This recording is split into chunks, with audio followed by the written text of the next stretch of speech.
Pemirsa, indikasi beredarnya tautan Google Form palsu untuk mendaftar sebagai peserta vaksinasi di sentra vaksinasi bersama BUMN patut diwaspadai. Masyarakat jangan sampai terpancing untuk memberikan data pribadi.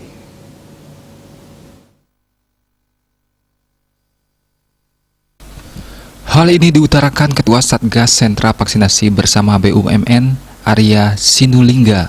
Dikutip dari kantor berita Antara, staf khusus Menteri BUMN tersebut menyampaikan sejak awal sentra vaksinasi bersama ini berdiri, sangat banyak beredar berita bohong atau hoax. Ia meminta masyarakat berhati-hati, jangan mendaftar secara online jika tidak di akun resmi sentra vaksinasi bersama.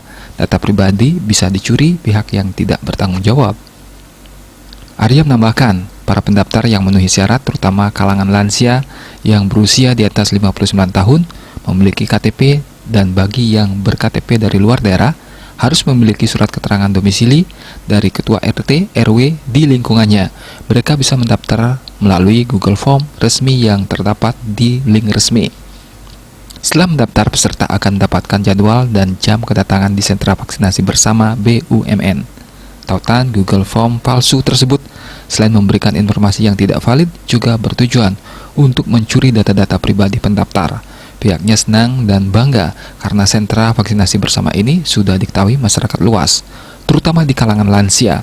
Namun sangat disayangkan ada orang-orang yang ingin mengacaukan dan memanfaatkan antusiasme orang untuk divaksin dengan tujuan yang tidak baik. Arya juga mengimbau masyarakat jangan mudah percaya dengan berita bohong yang sering beredar di medsos. Bali Pos melaporkan.